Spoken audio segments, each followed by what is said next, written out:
Use earphones for better experience. ধূমপান, মদ্যপান ও মাদক সেবন স্বাস্থ্যের জন্য। বন্ধুরা, মুভির শুরুতেই আমরা জেনি নামের একটি মেয়েকে দেখতে পাই, যেখানে সে তার বিয়ের পরে থাকবে। কিন্তু জেনি থাকার জন্য অনেক বাড়ি দেখে, কিন্তু কোনোটিই তার পছন্দ হচ্ছিল না। এরপরে জেনি দেখা হয় পল নামের এক মধ্যবয়সী লোকের সাথে, যার বয়স 50 ঊর্ধ্বে ছিল। আর এই পল অনেকক্ষণ আগে থেকেই জেনির পিছু করছিল। এরপরে হঠাৎই পল জেনির কাছে আসে এবং তার সাথে ইন্টিমেট হতে চায়। আর এখানে জেনিও পলকে না করে না, যদিও এর আগে তাদের মধ্যে একদমই চেনা জানা ছিল না। কিন্তু আর যাই হোক, তাদের ভিতরে ঘ্যাপা হয়ে যায়। এরপর তারা কাজ সেরে যে যার পথে চলে যায়। আর এখানে আমরা জানতে পারি তারা একে অপরের নাম পর্যন্ত জানে না। এরপর জেনি চলে যায় স্টেশনে, যেখানে তার বয়ফ্রেন্ড তার জন্য অপেক্ষা করছিল। আর এখানে জেনির বয়ফ্রেন্ডের নাম ছিল টম। আর এখানে আমরা তাদের কথাবার্তার মতো বুঝতে পারি টম জেনির বাবাকে নিয়ে একটি ডকুমেন্টারি বানাচ্ছে। আসলে জেনির বাবা ছিল একজন আর্মি অফিসার, যে আসলে যুদ্ধ করতে গিয়ে মারা গিয়েছিল। আর টম জেনির বাবার লাইফের সংঘর্ষ এবং কাহিনী সবার সামনে তুলে ধরতে চায়। কিন্তু একটু পর আমরা দেখতে পাই পুরো স্টেশন ক্যামেরাম্যানে ভরে গিয়েছে, যারা আসলে জেনির ভিডিও করে নিচ্ছে, আর যা জেনির একদমই পছন্দ নয়। এরপরে আমরা আবার পলকে দেখতে পাই, যার ওয়াইফ আসলে কয়েকদিন আগেই সুইসাইড করে নিয়েছে। তাই পল একটু ভেঙে পড়েছে। কিন্তু পল একদমই জানে না যে কেন তার স্ত্রী সুইসাইড করেছে এবং এর কারণ কি। তাই পল খুব দুঃখী ছিল। এরপর আমরা জেনিকে দেখতে পাই, যে সেই ফ্ল্যাটটি কিনে নিয়েছে, যেখানে তার পলের সাথে প্রথম দেখা হয়েছিল। এরপর আমরা পলকেও সেই বাড়িতে দেখতে পাই, সেও এসেছে আসলে জেনির খোঁজে, কেননা জেনির সাথে প্রথম সাক্ষাৎ তার খুব ভালো হয়েছিল।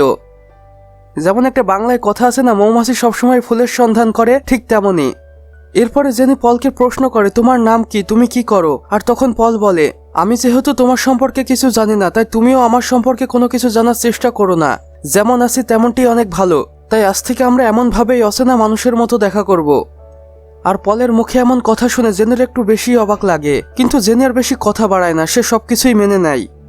এবং এরপরে তারা সেখানেই ইন্টিমেট হয় এবং জমিয়ে খাট ভাঙে। আর এমন করেই তাদের কাহিনী বেশ ভালোভাবেই চলে যাচ্ছিল। আর এরপর থেকে জেনি আর পল প্রায় প্রতিদিনই দেখা করতো এবং তারা জমিয়ে খাট ভাঙতো, কেননা জেনি পলের কাছে এসে এবং পল জেনির কাছে এসে তারা শান্তি পেত।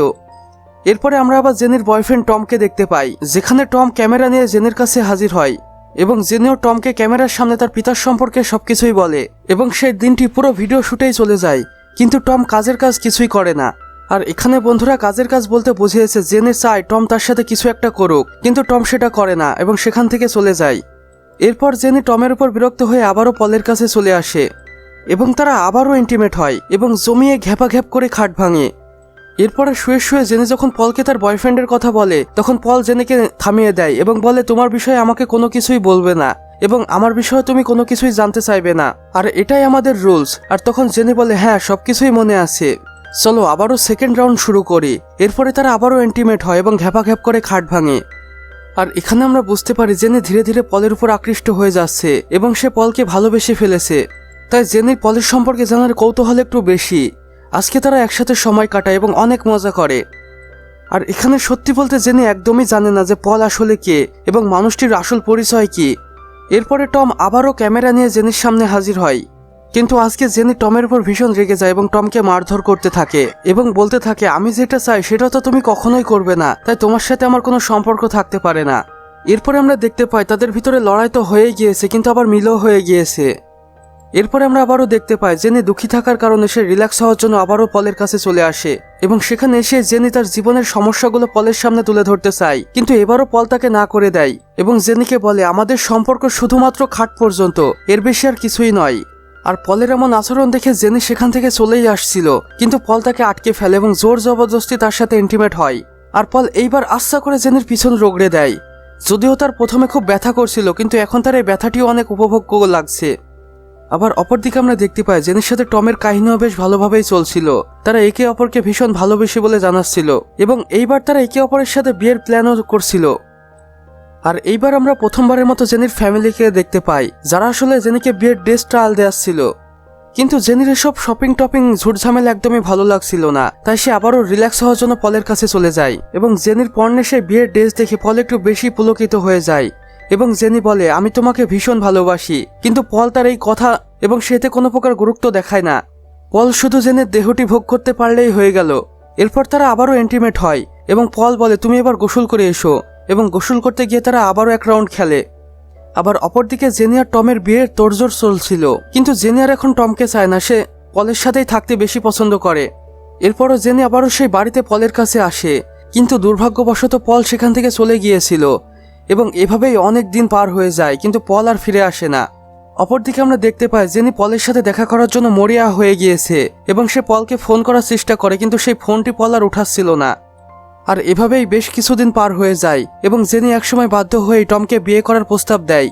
আর এভাবেই 1 মাস পার হয়ে যায় এবং হঠাৎই একদিন পল আসে এবং জেনির সাথে দেখা করতে চায়, কিন্তু জেনি আর পলের উপর বেশি আগ্রহ দেখায় না। সে বলে, তুমি এতদিন কোথায় ছিলে?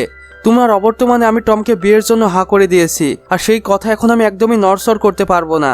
এরপর আমরা দেখতে পাই পল জেনিকে একটি রেস্টুরেন্টে নিয়ে গিয়েছে এবং সেখানে গিয়ে তারা ড্রিঙ্কস করেছে এবং সেখানে পল তার সকল পরিচয় দেয় এবং বলে, বেশ কিছুদিন আগেই আমার স্ত্রী মারা গিয়েছে। আর এখানে আমরা বুঝতে পারি এখন পলও জেনির সাথে থাকতে চায় এবং সেও জেনিকে ভালোবেসে ফেলেছে। এবং এখানে জেনি বলে, অনেক দেরি হয়ে গিয়েছে, আমি টমকে বিয়ে করে ফেলেছি, আর আজ থেকে তোমার সাথে আমার কোনো সম্পর্ক নেই। আর এই বলে জেনি সেই রেস্টুরেন্ট থেকে চলে আসে, কিন্তু পলও তার পিছু করতে থাকে। এরপর আমরা দেখতে পাই জেনি তার বাড়ি চলে এসেছে এবং পলও তার পিছন পিছন দৌড়ে তার বাড়ির ভিতর ঢুকে পড়েছে। এরপর পল জেনিকে বলে, তুমি আমাকে ছেড়ে যেতে পারো না, আর আমি তোমাকে একদমই আমাকে ছেড়ে যেতে দেব না। আর এই কথা বলে পল জেনির সাথে জোর জবরদস্তি করতে থাকে, কিন্তু জেনি তার ওয়ার্ডরোবের একটি পকেটে বন্দুক রাখতো। সেই বন্দুকটি জেনি উঠিয়ে নেয় এবং পলকে একটি গুলি করে, আর পল সেখানেই মারা যায়। আর পলের মৃত্যুর মধ্য দিয়েই এই মুভিটির সমাপ্তি ঘটে। বন্ধুরা, এই মুভিটি থেকে আমরা একটি শিক্ষাই পেলাম, নারীরা এমন এক প্রজাতি, যখন আপনি তাদের সময় দেবেন তখন সে আপনার হয়ে যাবে, এবং আপনি কিছুদিনের জন্য তাকে রেখে চলে গেলে সে আপনার থেকে অনেক দূরে চলে যাবে। আর এটাই এখন পর্যন্ত হয়ে আসছে। সো ভিউয়ার্স, আমাদের আজকের ভিডিও বাস এতটুকুই। ভিডিওটি ভালো লাগলে অবশ্যই একটি লাইক করে দিবেন এবং কমেন্ট বক্সে লিখে জানাবেন আমাদের আজকের ভিডিওটি আপনাদের কেমন লেগেছে। চাইলে বন্ধুদের সাথে শেয়ারও করতে পারেন। এবং আপনি যদি আমাদের চ্যানেলে একদমই নতুন দর্শক হয়ে থাকেন, তাহলে অবশ্যই ভিডিও নিচে থাকা লাল সাবস্ক্রাইব বাটনটি প্রেস করে পাশের বেল আইকনে ক্লিক করে দিতে একদমই ভুলবেন না। সম্পূর্ণ ভিডিওটি দেখার জন্য থ্যাংক ইউ সো মাচ।